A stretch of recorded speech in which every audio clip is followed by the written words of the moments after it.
संदीप भाई मजामा?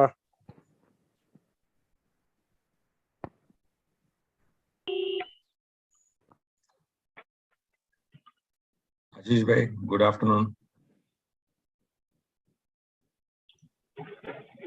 Yeah, we are live now. So, on behalf of NNF Gujarat, I, Dr. Prashant Karya, Secretary, welcome one and all to today's PG seminar. This is our 7th neonatal Pathshala in last 3 months, and I request our President, Dr. Sandeep Trivedi, to welcome one and all. Mute show. Sandeep bhai, mute show. I welcome Dr. Somsekhar sir and Dr. Ashish Mehta sir as the advisor of NNF programs, and we welcome Dr. Shridhar sir and Dr. Pillai, which is today's Pathshala's expert, and Dr. Snehal as a chairperson, and Dr. Apexa Raval, who is she is presenting case, and welcome you all and thanks. So thank you so much, Sandeep bhai. And over here, I just invite Dr. Somsekhar sir to announce regarding our upcoming KMC conference. Somsekhar sir. Thank you, Dr. Prashant, for allowing me to talk about the KMC conference. As you know, the Kangaroo Mother Care Foundation of India has been working since almost a decade when we started our first international conference in 2012. Subsequent, the KMC Foundation was established, and most of us have been, this is the 6th national conference that we are holding this year. Last year also we had, and actually Shridhar here also was part of the organizing team at Bangalore. It was fully online last time. But this time we are planning to have a hybrid one, and we are going to have it in AIMS, Bhopal, and GMC Bhopal, and it is going to be held between 7th to 10th. So many of the people here actually will be part of the organizing team too. And we hope that many of you can attend the conference either in person or online. So we plan to have many only online workshops, as well as some of them duplicated as only in-person workshops. And the conference will have both. Few of the lectures will be online, and some will be hybrid. So we look forward to your participation. I will just share the announcement brochure. This is the first announcement brochure, which is if you go to the website kmcfoundationindia.org, you'll find this brochure on the website, and you can use it. So you can click on the link here on the Google link to register online, and you can do your payments online through your GPay or any of the apps, payment apps which are there. So this is your registration fees, which is not much, so you can definitely come and join us. We'll be supported by UNICEF for much of the program. I think I'll stop here and hand over back to Dr. Prashant. Thanks a lot. Thank you so much, sir. And now I invite Dr. Snehal Patel. She is a pediatrician and neonatologist from Ahmedabad. She will be a chairperson for today's program. And welcome, Dr. Snehal Patel. And thank you, sir. Please introduce our experts. Thank you. Hi. So I'm extremely thankful to Sandeep sir, Prashant sir, Ashish sir, Somsekhar sir for giving me an opportunity to present, to be a chairperson for this session. And yes, neonatal thrombocytopenia, we are dealing this in and out in our ICUs, and it may be just an innocent bystander in a form of in cases with preterm and IUGR, but it can be graded gram-negative septicemia or an autoimmune or alloimmune phenomenon. So approach to this neonatal thrombocytopenia is very important, and we have experts for the same today. I would like to invite Dr. Anish Pillai sir. He is a doctorate of National Board in Neonatology, has done his fellowship in neonatal perinatal medicine, and he has done his neonatal nutrition from Vancouver. He is a consultant neonatologist at Surya Hospital, Mumbai. He is gold medalist in neonatal perinatal medicine from Canada, and he is gold medalist in MD Pediatrics as well. He has multiple publications in peer-reviewed journal. Welcome, sir. We have Dr. Shridhar A. sir. He is an associate professor at neonatology at St. Joseph Medical College, Bangalore. He has done his DM neonatology. He has his MBA in hospital administration. Specific areas of interest are research, medical education, simulations, quality improvement, human factors, and community neonatology. He has more than 16 publications in various journals. Thank you. Welcome, sir. And I invite Apexa. She's my friend. I'm delighted to welcome her. So she has done her fellowship in neonatology from Kokilaben Dhirubhai Ambani in Mumbai.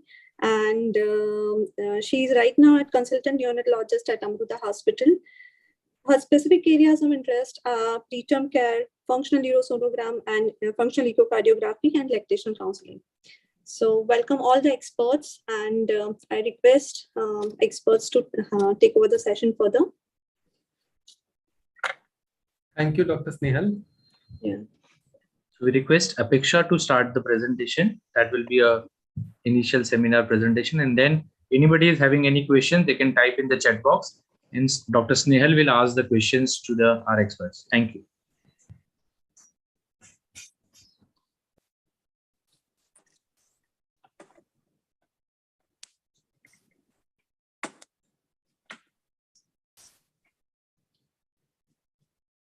Just a sec, I'm just setting my slide.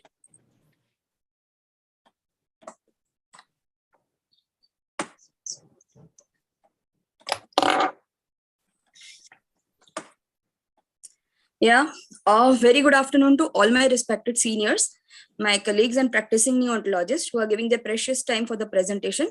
I would like to congratulate all the founders and all people who are working for this neonatal Pathshala, which is really a great platform for knowledge sharing and getting multiple new things into the stream back for all those who are in a learning process, like in PG, in fellowship, and for all of us like who are practicing neonatology on day-to-day basis. So without wasting much time, I'll start with my presentation. So today's topic for the presentation is neonatal thrombocytopenia.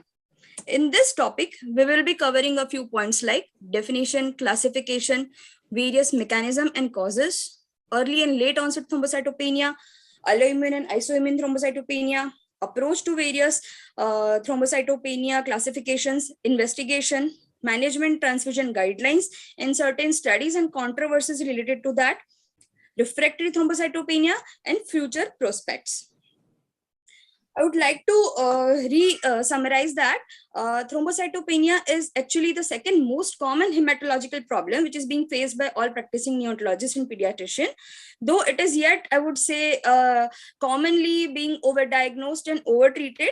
So doing such sessions might guide us all towards the rational approach.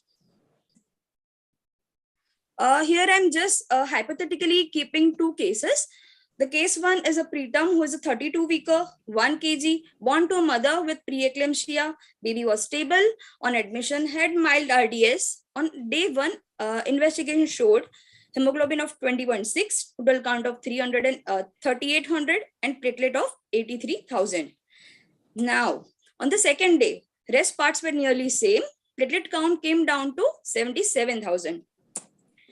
We repeated investigations on day 4. It showed 65,000 platelet count, but no active bleeding. By the time we have done already one neurosonogram, which showed normal, no bleeding. So how should we approach this case? Let's talk about another case. In that, baby is a now preterm, 900 gram, 28 week, born to mother with PIH, and baby is on ventilator because of RDS with other supportive care. On day 1, hemoglobin was 16.8, total count 6,400, and platelets are 1.2 lakh. We repeated investigation on day 3. The platelet came down to 98,000. Rest parameters were nearly same. CRP was negative. We could start feeds. Ventilatory settings were on weaning mode. On day 5, baby started showing increased FR2 requirement with abdominal fullness, altered NG aspirates. Platelet count came down to 60,000 and CRP still was normal. Again, on day 6, platelet count came down to 39,000. There was some blood in the stool and CRP now turned up positive.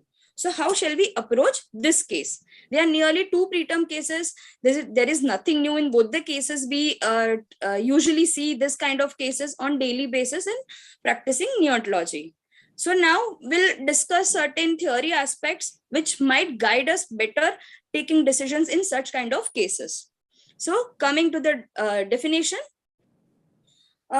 fetal platelet production, which starts around 5th week of gestation and it reaches above 1.5 lakh by almost 2nd trimester. Then it remains fairly constant. So for any baby, be it preterm or term, regardless of gestational age, platelet count more than 1.5 lakh, it represents neonatal thrombocytopenia. Incidence, so at birth, it is 1 to 5% of total all newborn, but out of which only 0.1 to 0.5% has severe thrombocytopenia. When we talk about NICU, so the incidence are pretty high, 22 to 35% of patient has thrombocytopenia, of which 20% has severe thrombocytopenia. Incidence, it's usually inversely related to gestational age. And by that, nearly 73% of ELBW babies, they develop thrombocytopenia in the 1st week of life. Now coming to classification. So thrombocytopenia can be classified according to various methods. So one is by severity, like mild thrombocytopenia is when platelet count are between 1 to 1.5 lakh. Moderate thrombocytopenia is when platelet count are around 50,000 to 1 lakh per microliter, and severe thrombocytopenia when platelet count are less than 50,000. It can also be classified into 2 presentation, how it when it presents. So it can be fetal thrombocytopenia, can be early onset thrombocytopenia when it presents within 72 hours of birth. It can be late onset thrombocytopenia when it develops after 72 hours of birth. There are other 2 methodology. One is in which it can be divided as per congenital and acquired thrombocytopenia, and in another method of classification, it can be divided according to cause, like maternal cause, placental cause, neonatal cause, and in neonatal cause, it can subdivided by be it syndromic or genetic causes and non-syndromic, non-genetic causes. So after learning the classification, we will move ahead towards the mechanism of thrombocytopenia. There are mainly 3 mechanisms. One is impaired platelet production, other is consumption and sequestration, and third one is combined. So impaired platelet production, the first mechanism, it is the major mechanism. It contributes towards the 75% of the total cases of thrombocytopenia, in which usually low platelet count presents within 72 hours of life. It is commonly associated with placental insufficiency, fetal hypoxia, maternal preeclampsia, fetal IUGR, abnormal Doppler, long-standing maternal diabetes, etc. It happens because of impaired megakaryocytopoiesis. The megakaryocytes and its precursor cells are reduced, and so that the levels of thrombopoietin, the stimulating hormone TPO, are elevated. The second mechanism, it is consumption and sequestration. It accounts for 25 to 35% of episodes of neonatal thrombocytopenia. It occurs maybe due to transplacental passage of maternal allo or autoantibodies, which account for nearly 15 to 20% of the cases. Can be DIC, which complicates perinatal asphyxia, and sepsis, which will account for 10 to 15% of the cases. Thrombosis or platelet activation and immobilization at the site of inflammation. Likewise, in gut during NEC, during hemangioma, and during thrombosis, like in renal vein or aortic thrombosis. Also, the third mechanism is combined mechanism, where multiple mechanisms are acting. Basically, there is already a setup of adverse fetal environment which causes impaired megakaryocytopoiesis, followed by neonatal platelet consumptive stress. To make this little simple, we will take little example of a baby who was born to mother with preeclampsia, baby's IUGR. So already there is a setup of impaired platelet production. Added to that, mother had UTI or chorioamnionitis, and baby developed sepsis, early onset sepsis. So it is combined mechanism. Further, in a late onset thrombocytopenia, like we take a case of NEC, the natural history of NEC also suggests both the mechanism acting together. Like in initial 48 hours or 72 hours, there is rapid progression of thrombocytopenia and worsening state, which shows consumption and sequestration is the main cause, and followed by a slow recovery phase, which is around 5 to 7 days, that suggests impaired platelet production. So both the mechanisms are acting together. Now, I have depicted causes of fetal, early onset and late onset thrombocytopenia. In the fetal onset of thrombocytopenia, mainly alloimmune, occasionally autoimmune, mainly congenital infections like CMV, toxo, rubella, HIV, various aneuploidies like trisomy 13, 18, 21 and triploidies, RS, severe hemolytic disease, and certain congenital and inherited thrombocytopenia are the cause. In an early onset, presenting within 72 hours, thrombocytopenia, main causes are placental insufficiency, perinatal asphyxia, DIC, perinatal infection, be it bacterial infection or congenital viral infection, and other causes like NAT and autoimmune thrombocytopenia, rarely thrombosis, Casabituric, metabolic disease like propionic or methylmalonic acidemia, and congenital or inherited causes are there. Late onset thrombocytopenia, the common cause is late onset sepsis, NEC and DIC. First, always we have to rule out this and then think of other causes which already are overlapping with the early onset thrombocytopenia. Now, coming to thrombocytopenia in the NICU patients. So where early onset, let's discuss about the early onset thrombocytopenia. So early onset thrombocytopenia is quite commonly found as an incidental finding. Fortunately, it's a benign phenomena. Majority of the babies are preterm IOGR and has a predictable course. Predictable means usually they have a decreasing platelet count for initial 4 to 5 days and spontaneous resolution by 7 to 10 days of life. Rarely it crosses nadir less than 50,000. Comparing it with the late onset thrombocytopenia, which is either developing or significantly worsening after 72 hours. It is almost exclusively caused by late onset sepsis and NEC, which we will be seeing its causation or relation with the thrombocytopenia in Planet 1 trial in next coming few slides. Here, babies are often clinically sick. Now, comparing the natural history of early and late onset. We have already seen all those things. So we'll just quickly revisit this. So in early onset thrombocytopenia, the thrombocytopenia magnitude is usually mild to moderate. In late onset, it is severe. Here in early, platelet nadir rarely goes below 50,000. In late onset, it frequently goes below 50,000. In early, it is slowly progressive and spontaneous resolution, while in late onset, it is rapid, progresses over 24 to 48 hours. In early, we always have evidences of placental insufficiency and fetal hypoxia, while here there is commonly association with sepsis and NEC. In early onset, it rarely requires any specific treatment and rarely requires any transfusion, while in the late, it requires specific treatment directed towards the cause, and also a couple of transfusion may be required till the condition stabilizes. In early, the main mechanism is impaired platelet production, and in the late, the main mechanism is combined platelet consumption and impaired production both, as we saw earlier. Now, this is the flow chart we have seen in almost all our leading textbooks. So I'll just go through the flow chart. When we encounter early onset thrombocytopenia that presents within 72 hours, we can divide it in mild to moderate, platelet count of 50,000 to 1.5 lakh, and severe, that is platelet count of nearly less than 50,000. So in mild to moderate cases, if the baby is well, we have evidences that suggest fetal hypoxia or placental insufficiency. If the platelet counts are rising and improving by day 10, then we need no further evaluation and no further treatment. If that is not happening, platelets are not improving and baby is not getting normal by day 10, then we can consider other causes. If in early onset thrombocytopenia, mild to moderate variant, baby is clinically ill, no evidences of placental insufficiency, then we must look for sepsis and DIC, which is the common thing in ICU. So if we get evidence for sepsis and DIC, we need to treat that and platelets will improve. That will be the course. If there are no evidence of sepsis and DIC also, then we need to look at the other causes. Now, when we encounter severe, less than 50,000 early onset thrombocytopenia, we should first look for the sepsis, DIC, and NAT.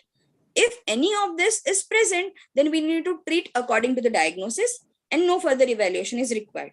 If no DIC, NAT, NEC, sepsis is present and still baby has persistent thrombocytopenia, then we need to look for other causes like congenital causes of TAR, that is thrombocytopenia with absent radius, atros, that is amegakaryocytic thrombocytopenia with radioulnar synostosis, other trisomies, whether there is some dysmorphism or not, Noonan syndrome, and other causes like TORCH, the viral infection, chromosomal anomalies, inborn error of metabolism, etc.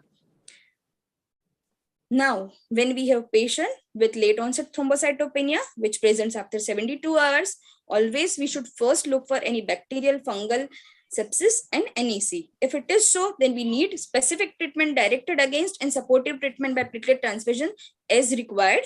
And if there are no evidence, then we should look for other causes the way we did it early onset thrombocytopenia like DIC, viral infection, thrombosis. If there is recently placed any line, central line, and consider drug-induced thrombocytopenia, inborn error of metabolism, and other causes like Fanconi's anemia. So now, coming back to our cases. So the first baby we had was 32 week, 1 kg. We can consider baby being IOGR, maternal preeclampsia, suggestive of placental insufficiency background. Baby is clinically stable, platelet counts are slowly coming down, and baby is showing no signs of bleeding. So in this case, our approach should be expectant approach. We can sit tight and let platelets rise or get settled by day 7 to 10. If it doesn't happen or baby deteriorates, then we might have to take the way that we learned while learning the flowchart for the early onset thrombocytopenia. In the other case, where baby is 28 weeker, 900 gram, clinically sick, and our platelets are falling, and day 5 shows worsening, that falls into a worsening state in late onset thrombocytopenia, evidence of NEC and some bleeding in the stool. So baby has bleeding, baby is preterm, there is first week of life and falling platelets. So here we should do treatment for the cause. And according to guidelines, we should transfuse platelet also, that we will be seeing again later in the later slides.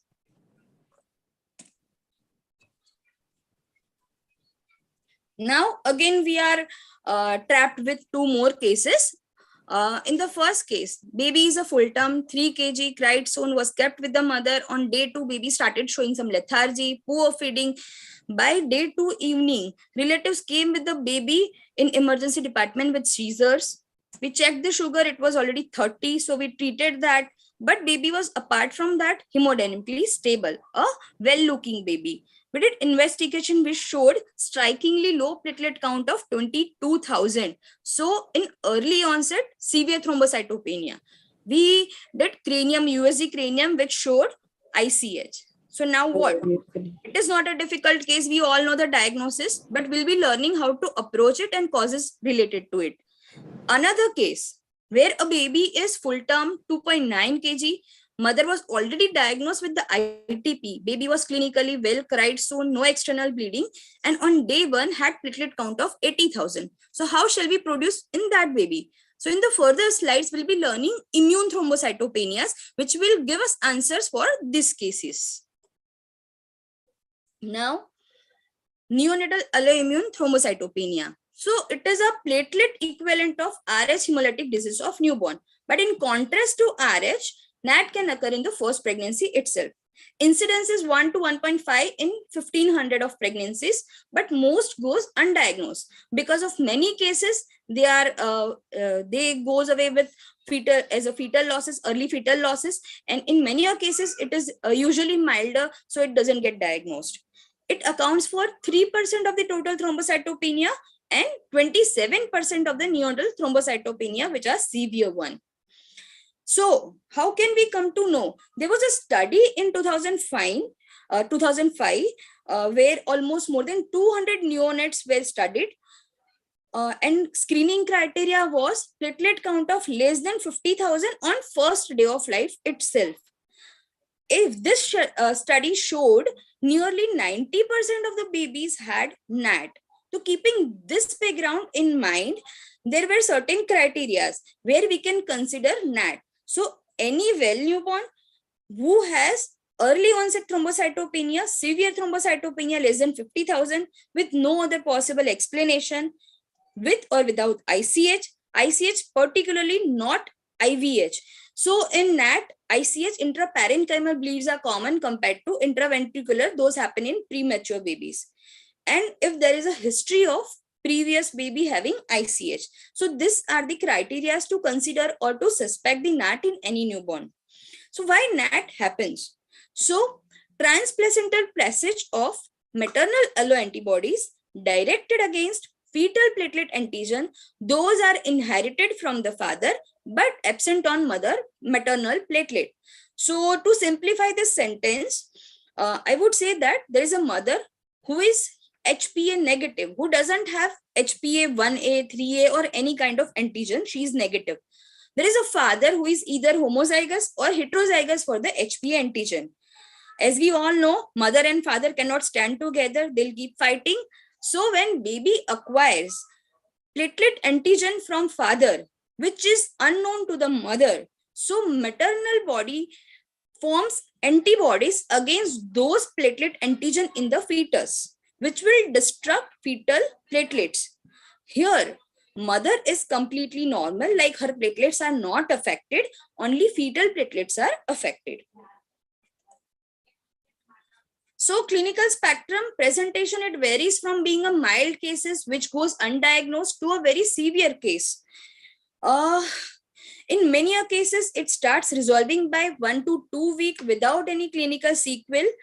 And in many cases, like nearly 10% of the fetal or neonatal ICH are because of NAT, which has nearly 20% survivors having long-term neurodevelopmental sequel. So we need to diagnose and anticipate and act in time for such cases. So how do we diagnose? By showing platelet antigen incompatibility between mother and fetus. Prediction of the severity can be done by whether previous baby was affected in the pregnancy or not, and estimation of the fetal platelet count, which is difficult. Anti-HP antibody levels can be done, though it is difficult, not regular, commonly available. So HP antibody levels more than 3 units per ml are significant. There are other antigen screening like HPA 1A, which is the commonest variant. Other are 3A and 5B, and others are 15B, 9 and 4, which are less common.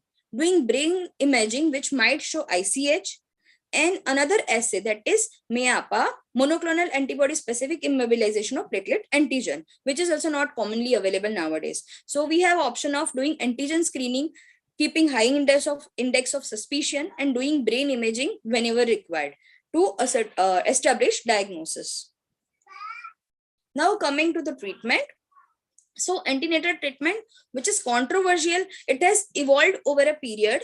There are various options available. We'll go through one by one.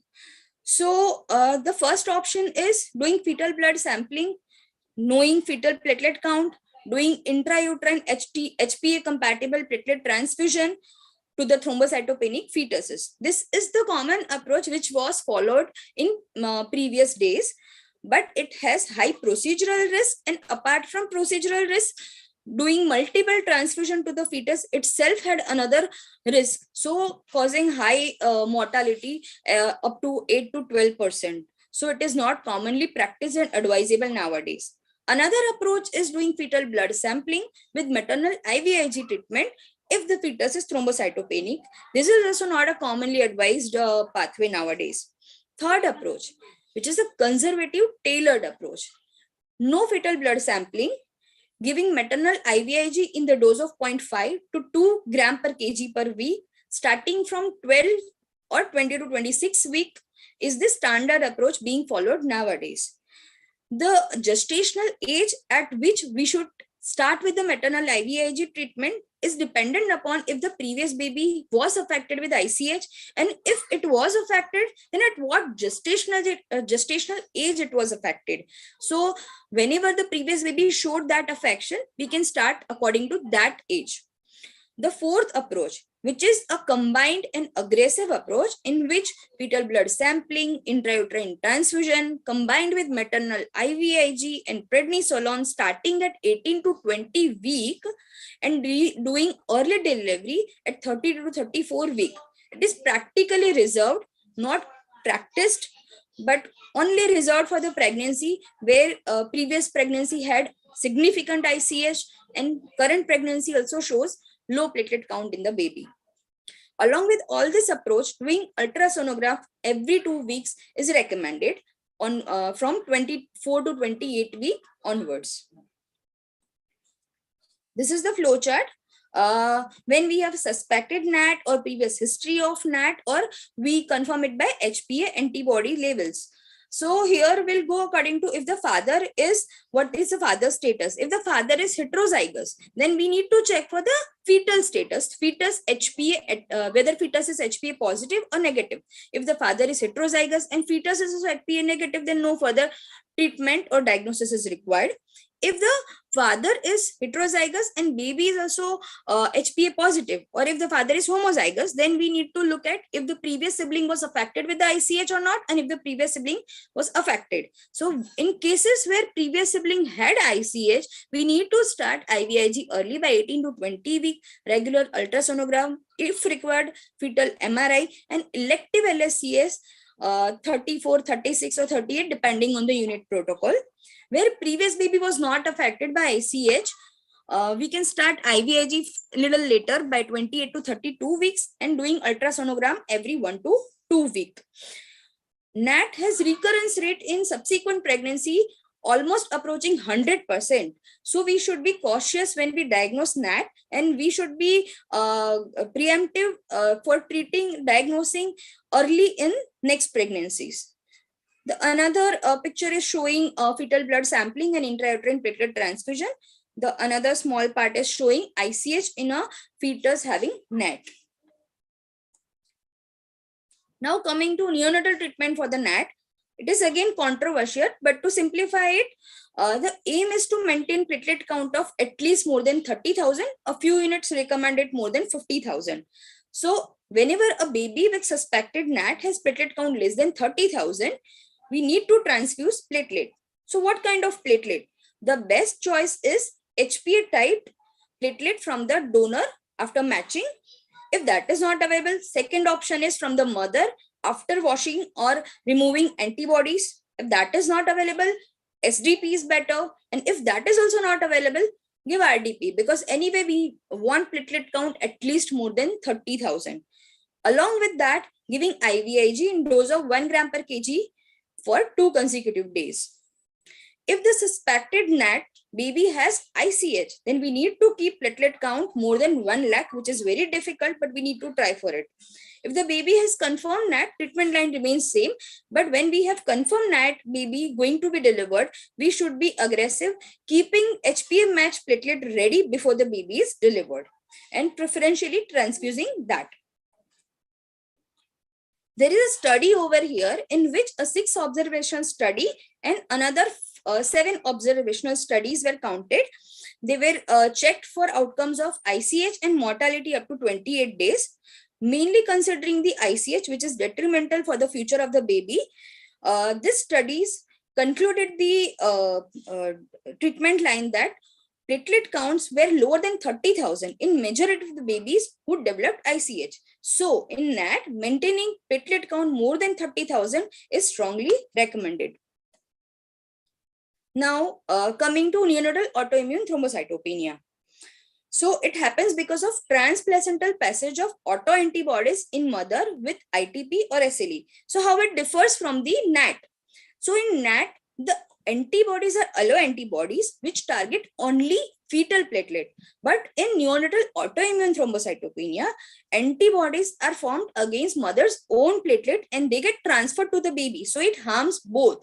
So here mother is also having thrombocytopenia and she might also be clinically sick requiring treatment.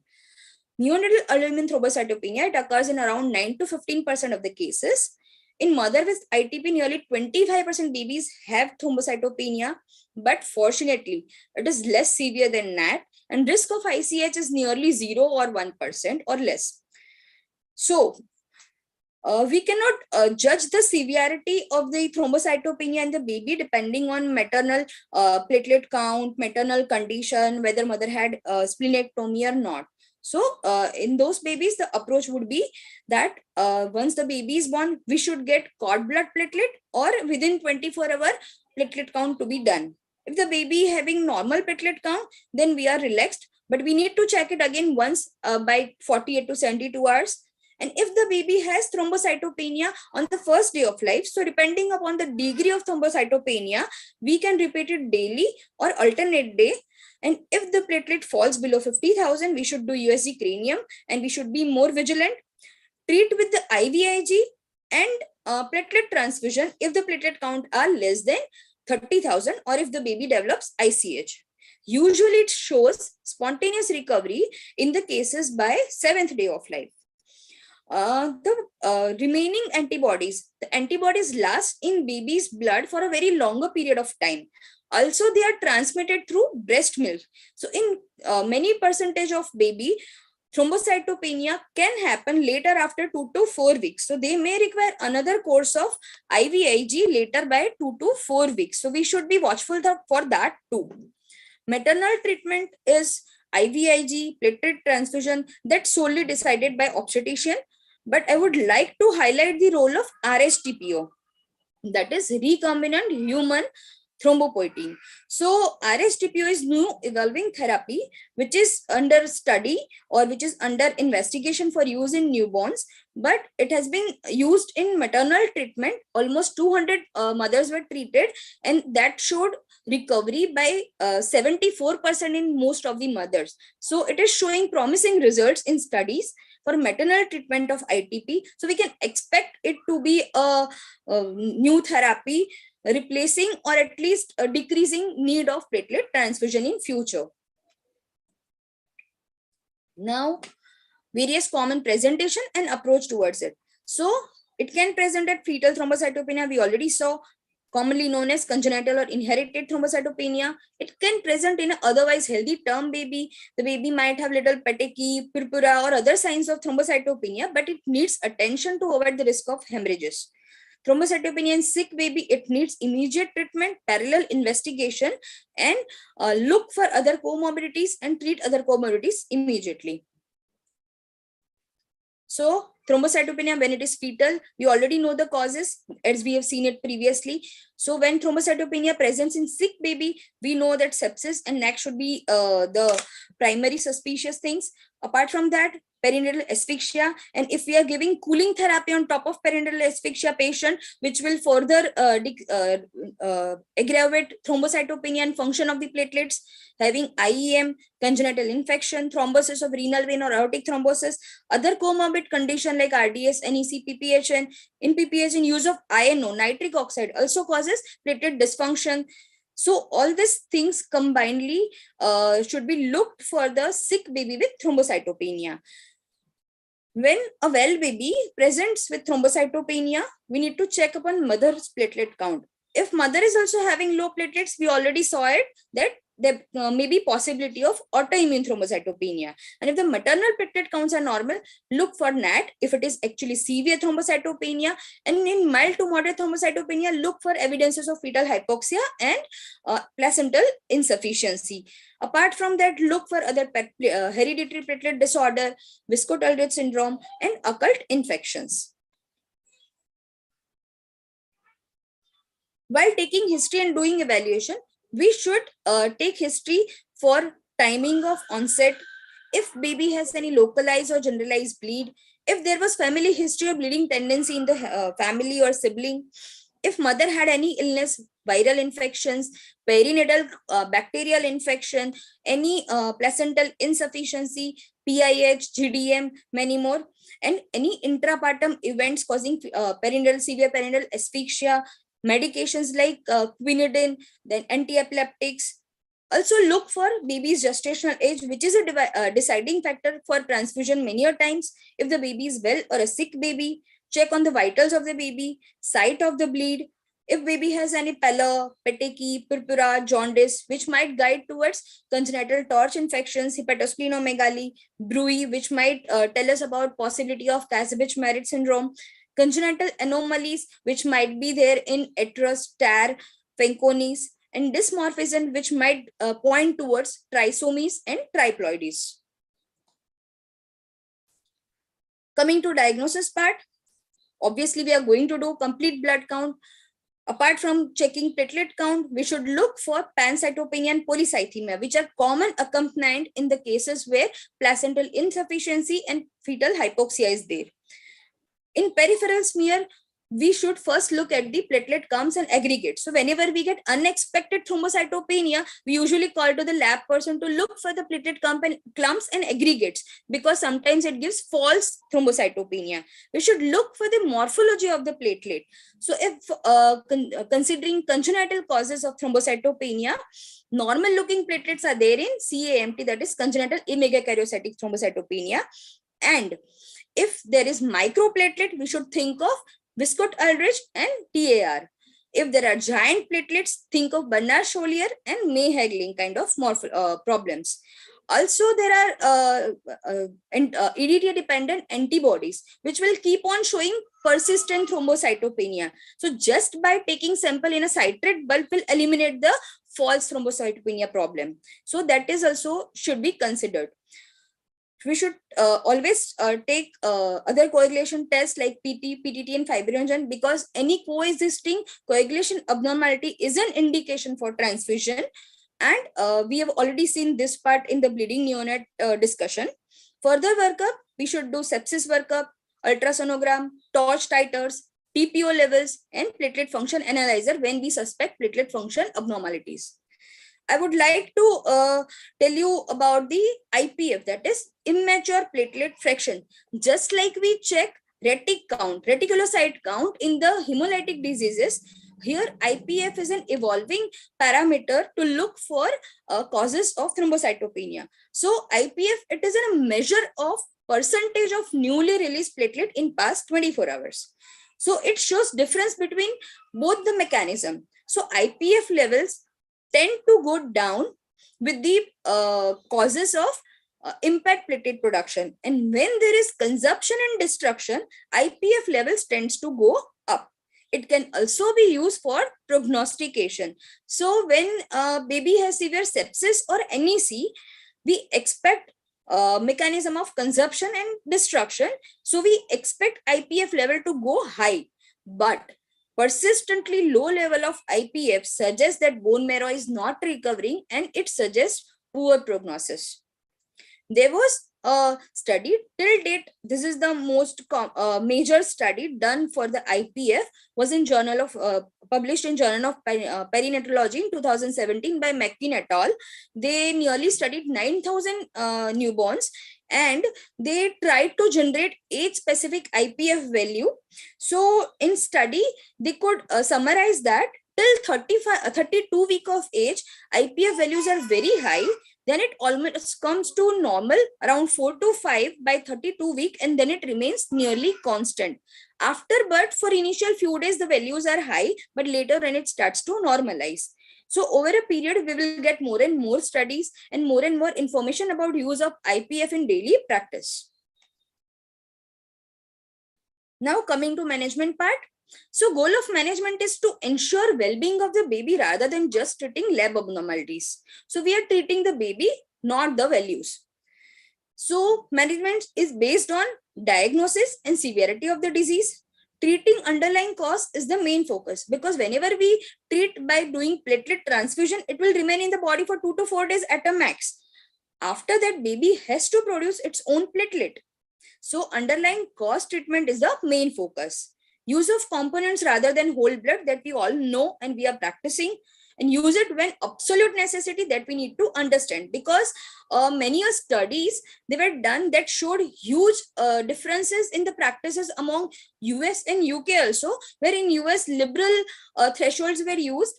We all keep on discussing about the thresholds and rationality of the use, but when it comes to practice, most of the people try being safe by transfusing even at lower thresholds. So we need to understand at what threshold we should transfuse, and we can keep baby safe from transfusion related issues.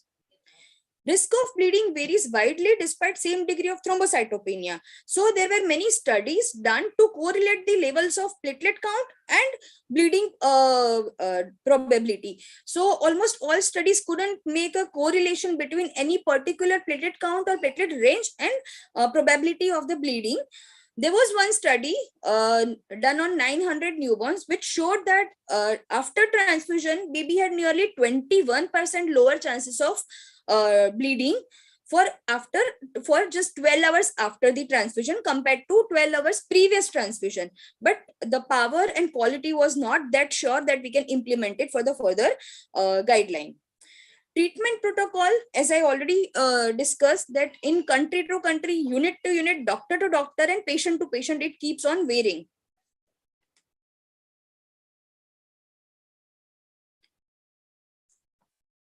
So platelet transfusion, at present, it is the only available treatment for severe thrombocytopenia. Many books recommend 5 ml per kg, but commonly practiced is 10 ml per kg at a rate of 10 to 15 ml per kg per hour. The risk of transfusion. We commonly talk about the viral infection like CMV and TRALI being the risk.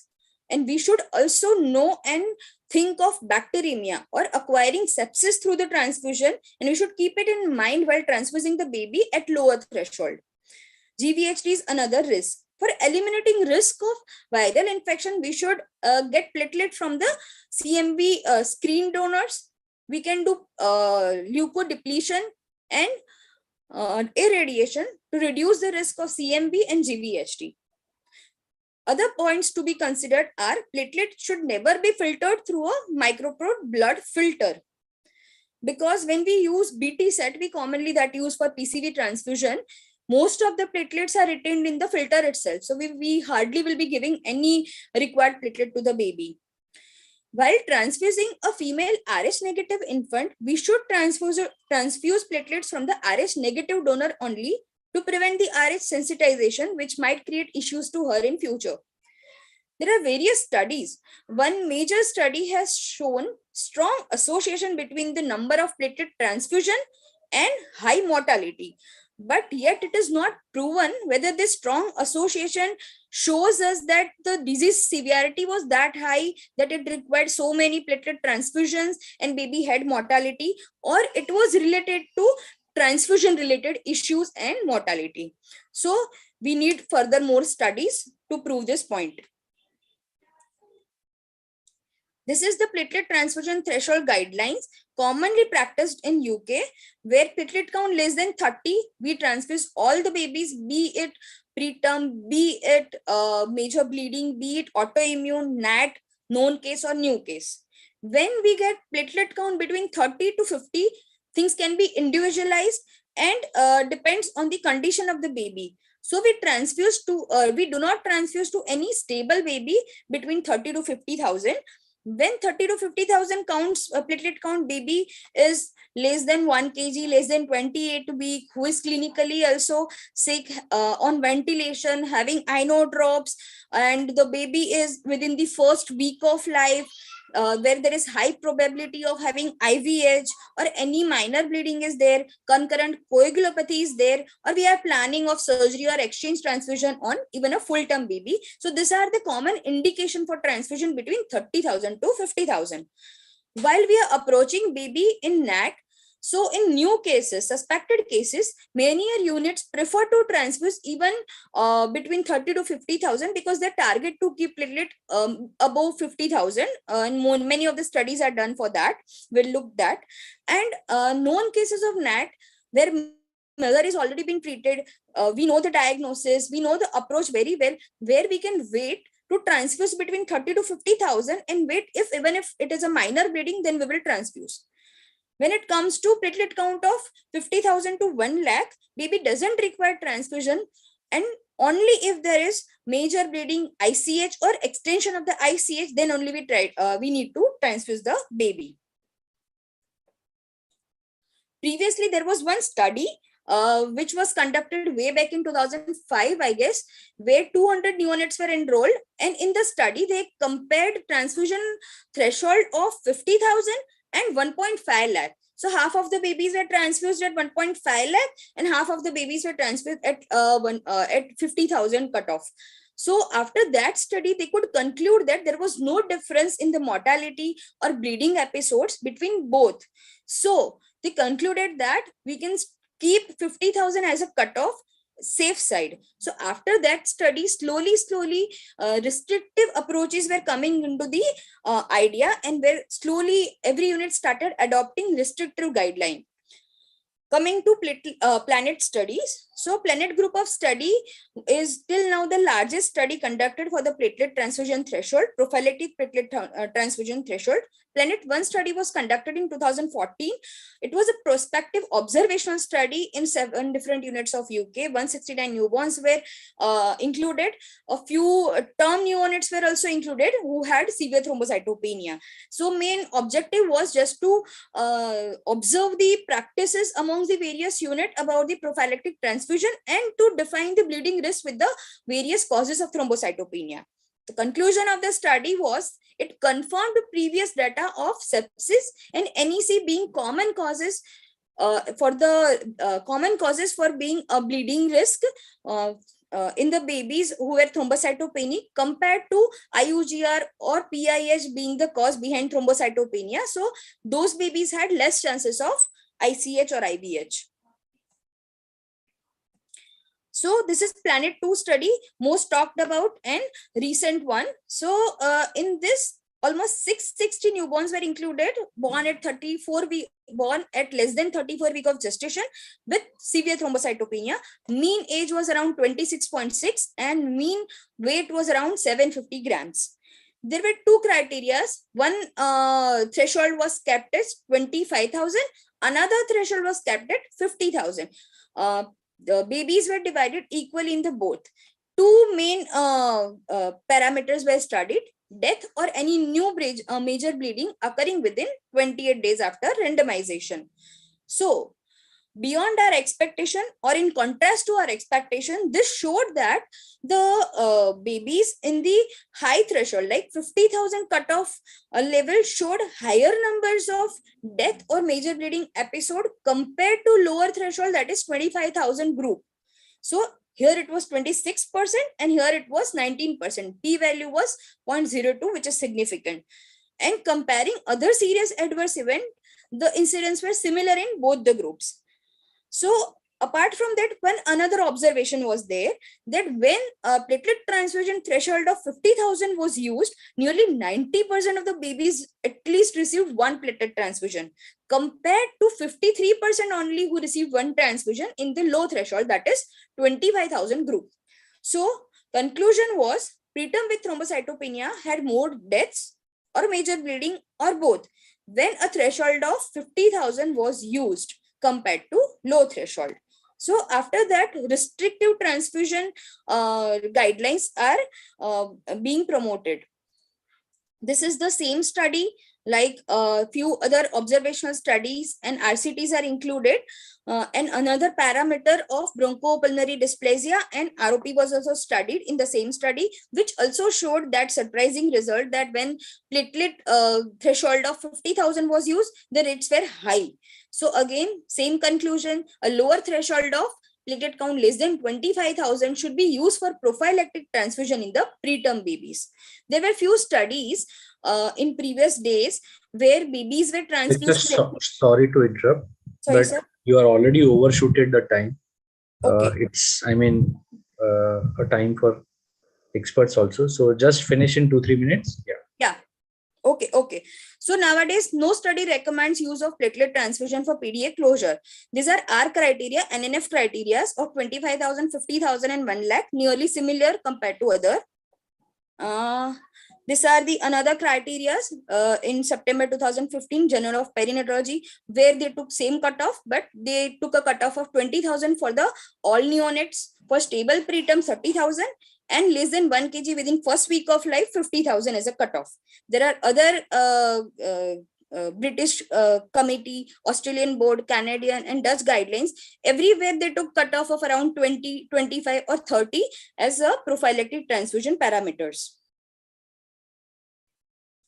Now coming to refractory thrombocytopenia, when we have already excluded the common causes, we should also look for the causes like drug-related thrombocytopenia, fungal, viral like commonly we see nowadays, dengue, parasitic like congenital malaria, severe sepsis, DIC, NEC, which is not resolving, torch, hemangioma,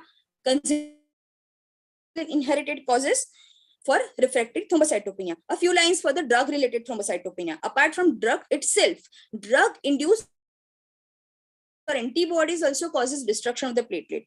Commonly culprit drugs are penicillins, antiepileptics, indomethacin, heparin, ranitidine, cimetidine, vancol, linezolid, which we commonly use. These are congenital and inherited thrombocytopenia, where few of them have abnormal platelet function and few have normal platelet function. For our interest, we can divide them with a congenital anomaly. So like in a TAR, that is thrombocytopenia with absent radius, atrus, where A megakaryocytic thrombocytopenia, severe thrombocytopenia, along with radioulnar cyanostosis, and Fanconi's anemia, where there is thumb anomaly, and along with that other issues of renal and face and the other dysmorphism is there in thrombocytopenia, which usually present later in the life. And we can divide it with the syndromic babies, where we can see cases of trisomy 21, 13, etc. We can also look for viscotaltic syndrome, which is X-linked, not very common, but it is important for our consideration. Giant platelet syndromes like Bernard-Scholier and giant platelet syndrome of May-Hegling. Now coming to future prospect. So in current era, we need to improve the diagnosis and treatment of the precipitants like sepsis and NEC. We need to have a development of evidence-based protocol for the platelet transfusion guideline in non-immune thrombocytopenia, and to develop a bleeding score which can help even commonly practicing neonatologists or pediatrician to decide whether this patient needs transfusion or not. We need to decide safest lower threshold, optimal dose, interval, and platelet monitoring criteria. We need to develop alternative treatment to stimulate platelet production like hematopoietic growth factors. And we need to have further trials for optimum management of pregnancies with the risk of NAT. Lastly, certain hematopoietic growth factor like thrombopoietin and interleukin-11, which are under investigation mode for further use, which might ameliorate or which might be helpful to reduce the need of platelet transfusion, where I already told you about the use of recombinant thrombopoietin in maternal ITP. But as of now, by neutralizing antibody and delayed response, it is not yet in use. And interleukin-11 also, it's under date, but it's not yet used in newborn. So this was all about neonatal thrombocytopenia. I appreciate patience, and I appreciate and thanks to all of you for quietly listening to the talk. And I hand over to the moderators and experts. Thank you, Apexa, for very nice presentation. I request experts to give their remarks on the same. I think our presentation was very comprehensive. It was much more than a PG presentation, actually. So she covered most aspects, and her cases were very representative. If you realize, she had one case each of early, late onset, and immune thrombocytopenia. Those are the ones we actually see. So if there are any questions from the audience, we can take. Anish sir, any comments from your side? No, I think Apexa did a very good job. It was very detailed. And I think that is why there are hardly any questions from the audience. Yeah, then not much she question. did, yeah, she highlighted even the controversial aspects, regarding the Yes, RH matching in females yes. and all the other factors. So I think that was very well. So as Dr. Shridhar is over here and he's a medical legal expert, sir, I want to ask you, like, we have a kid who as a neonat, and the platelet counts were around 27,000. We did not transfuse, and the next day we are finding a bad ICH case of NIAT. So what medical legal aspects and things would be there in this case? So how to go ahead? You mean the previous kid had NIAT and the current yes, sir. And then we can. if the previous child has NAIT, I think there is very high index of suspicion for the present pregnancy. But then in the first day, it is normal platelet count. The second day, the platelet counts are like this. So then, like, how to? Yeah, but yes. the management actually starts from antenatal period. So we should have some screening as well as some preventive measures, though they are not evidence-based, like she mentioned. HPA antibodies. Yeah. So, medically, this is what we would expect. Legally, if you ask me whether it is negligence or not, I don't think so. I think it's moving away from the topic, but if for proving negligence, you need to have some degree, you need to have dereliction of duty and you need to have some damage. So if you have already found ICH, and if you can prove that you took all the precautions, but this IVH was inevitable, then you may still get away with it. So it will be very hard to say the first platelet count on first day was normal and the second one suddenly he landed up in ICH, because NAIT usually is present in the fetal life, not in newborn life. So this sounds like a peculiar case. So if it is very rare disorder, then usually legally also you're quite safe. Safe, right? Can I add to this? Somebody is asking. Yes, Ashish. I'm Ashish here, Snehal. Hello. Yes, sir. Yes, sir. Hi. The problem is NIT is that in India, how would you diagnose it as NIT? Yeah, antenatal is antibodies. There are very few centers where you can pick this thing in time. Number one. Number two, if it is a maternal thrombocytopenia, then you might be suspicious. Okay. Because it is a father's antibody going to the mother's body, going to the fetus is where the problem is. So in the cases where your platelet count is normal on day one, even if you have history of something going on in the previous pregnancy, you might have asked the platelet count on the baby. Right. But then there are so many other differential diagnoses of maternal thrombocytopenia. Right. Right, sir. Of the ability of the lab is to put down the diagnosis of autoimmune thrombocytopenia. At times it is difficult to pinpoint and start the treatment. That's where the problem is. Your voice is breaking. How shall we get this antibody antigen, HLA typing and all that? It's not that easy with all the centers. True, sir. So most of the autoimmunes will come with ICH or fetal brain bleeding. Most of the thing. And first baby is always missed. First fetus is always missed. The second fetus that we can pick up. Yeah, true, sir. Actually, when I was preparing the topic, I myself got curious knowing about which centers are doing this NAT testing and all. So I wandered around for many centers. Finally, I got the clue that NIH at the Mumbai, they are doing the test. And they give report in around 10 days when baby either would have improved or either would have developed ICH. Only one Wednesday in a month they do it. Yes. Only one Wednesday in a month. Yeah. Okay. They told me that you are the 5th or 6th person only asking about this thing to me. So I assume that either we have to suspect and go ahead or let the destiny decide what will happen to the baby in many cases, because it is difficult to diagnose and difficult to suspect when we have many other causes for the same thing. I have a second question. We do have kids with a hemangioma on the face or on the body. Sometimes the hemangioma is large. So how frequently we should do a platelet count in those cases or in otherwise well babies? So if we have, to suspect a Casabituric or something like that.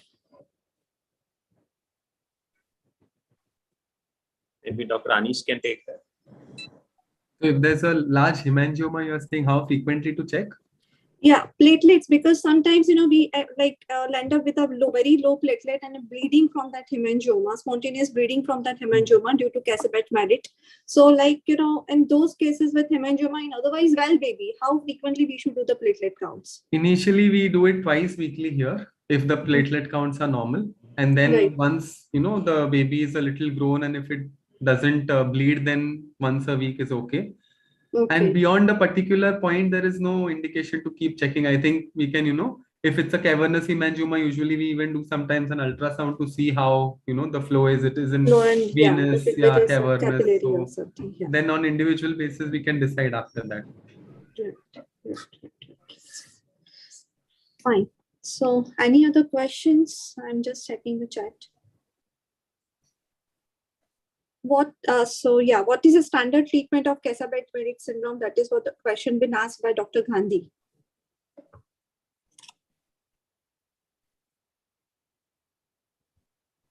So there are various treatment like vincristine, methylprednisolone are proposed, but I don't know about the standard treatment. So mainly being expectant, if the platelet count falls below 50,000 or there is spontaneous bleeding, then we have to take a call and maybe we can involve hematologist for the same. Okay. So the other question is from Dr. Anish, can you add to the answer? The standard treatment of Casabituric merit, or Dr. Shridhar? Yeah, I agree with Dr. Apexa, whatever she has said. So initially it is just replacing of, it's like DIC. So you need to manage bleeding. So platelet transfusion as well as factor this FFPs initially for treatment. If it is not responding, it's refractory, then you need to think about treating the hemangioma. And usually first line is steroids for us, and then going on to vincristine. We have hardly used in any case. We have seen quite a few, but usually they tend to resolve with expectant management. So yeah, there's a question from Dr. Kamal, and he's asking that which bulb is better, citrate or EDTA, to collect the samples or to see for the thrombocytopenia. So the EDTA bulbs are standard. It's a standard, yeah. The blue top citrate used to be used, and then they had a correction factor for the citrate bulb. But right now, EDTA is gold standard for CBC. The other question from Dr. Vandana is there, and she's asking what is the level of a platelet at which the healthy newborn you will transfuse the platelet. I think Dr. Apexa touched on that. For a prophylactic transfusion, I think current cutoff would be somewhere 25 to 30,000. So if the healthy baby with thrombocytopenia should not bleed, unless it is less than 25, unless there is a high risk of intracranial hemorrhage. Right. The other question is from Dr. Rodna, and he's asking that if SDP is not available, so what is the next best choice? Is an RDP? Any other? Yeah, RDP only, right? Yeah, RDP. Yeah. Yeah. Considering the NET, this is from Dr. Prashant, sir. NET in it was not it's not a question. It was just okay, fine. Yeah, okay, fine. Yes. So thank you very much, Apexa, Dr. Anish sir, Dr. Shridhar sir. Thank you so much, and it was very nice interacting session.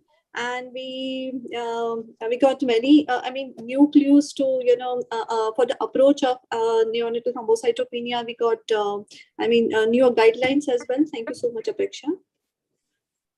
Just 2 points, if I may. Platelet count as a marker of sepsis is actually a late marker. So if you have sepsis today, you're going to find a drop in platelet count after 5 days. So many times you see you give antibiotic, baby improves clinically, but thrombocytopenia persists. Like if you have especially GNB sepsis, but you need to treat the thrombocytopenia to prevent the hemorrhage. That was one. Second aspect of platelet transfusion, which is coming up, is what she mentioned, that immature platelet fraction, or MPV, mean platelet volume. This is available in the Coulter itself. Sometimes this may help. If it is low, you can think of it as a disorder of production. If it is high, it's a disorder of destruction. So these 2 things I think you need to keep in mind. Thank you. We used the IPF as a marker to differentiate when we had a difficult case. I don't exactly remember the details, just would like to share it, that the baby presented to us with sepsis, like it was referred from other pediatrician, treated like a sepsis cause. We went back to the history, mother found to have joint pains and all. And later, with the little suspicion, we did neonatal chikungunya was diagnosed as neonatal. The PCR came positive with the high number of the copies. And then baby had skin manifestations that were also there.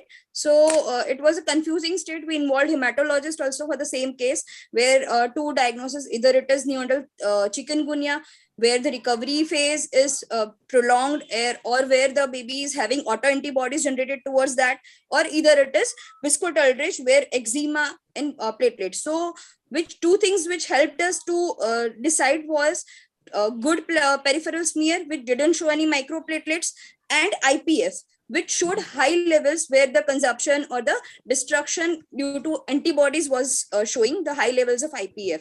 If it would have been low levels of IPF, we could have be suspicious about the viscotalrich, where the production is at a problem. So in certain cases where there is a dilemma whether which is the cause, then IPF and good peripheral smear might be helpful. Right. That's great. Snehal, one more question is there on YouTube. Okay, sir. Dr. Anish or Dr. Shridhar? Yeah, I think they are asking why do IGR babies have thrombocytopenia? So That typically is the question from hypothesis Dr. is that because of the chronic hypoxia, the progenitors are, more towards the RBC production. And that is why they have leukopenia and thrombocytopenia. So the progenitors, the stem cell progenitors are, diverted towards production of RBCs. Right. They have a second part. Can we start trophic feed in IUGR newborns? Yeah. So again, we can start trophic feeds on day 1. The ADEPT trial with abnormal Doppler showed that, starting feeds early was safe. But remember that their mean duration, day of starting feeds was day 2. So they also don't mention on the day of birth or, on the first day. So day 2 versus day 7, there was no difference in NEC rates. So if the abdomen is okay, clinical signs are okay, trophic feeds, which is minimal enteral nutrition, can be started early for IUGR babies also.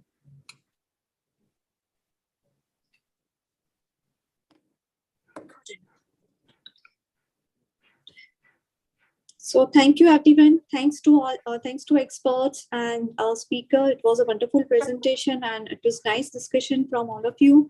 Thanks a lot. Thanks, Prashant sir. I'm handing over the session to Prashant sir now. Well, one more question asked. Shridhar sir, if you can answer, what are neonatal ITP guidelines? Yeah, I think he's talking about autoimmune. Whenever I think she covered a little bit. So we tend to screen them usually with cord blood and on day 1, and continue screening one more time before discharge. So the nadir of platelet count is usually reached by 3 to 5 days. So till then we need to screen. Whenever it is less than 50, we need to get the baby to NICU screen for ICH, intracranial hemorrhage. Less than 30, we start with IVIG. And if there is clinical bleeding, or if there is less than 25, then we go for platelet transfusion. ITPs are less likely to have intracranial bleed than neonatal alloimmune. But usually these ITPs persist for a long time, but they tend to recover without any treatment.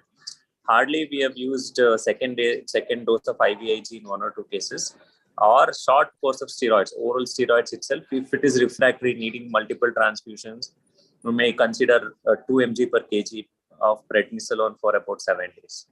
So that's what the algorithmic approach we would follow. Thank you, sir. So, thank you so much, sir. And I thank one and all for being there. And it was really a wonderful presentation by Apexa. So as a token of appreciation, NNF Gujarat like to present a certificate of appreciation to Apexa for presenting a PG seminar on neonatal thrombocytopenia. She actually covered almost everything in depth, and that was there. Thank you so much to our chairperson, Dr. Snehal Patel, for moderating the session well as both of our experts, Dr. Anish Pillai and Dr. Shridhar, for being an expert in PG seminar on neonatal thrombocytopenia. Over here, I will just share a screen of our website where you will be able to see all the past neonatal Pathshala programs. So anybody who wants to download this presentation, after a week, it will be uploaded on the website. So this is our website. You can just visit it and under the academic session, Neonatal Pathshala is there, and you can see all 5 past presentations that have been uploaded. So that can be there. Even if you want to see the videos of all this presentation, they are also there on our YouTube channel. So subscribe to that also. So that was all from my side.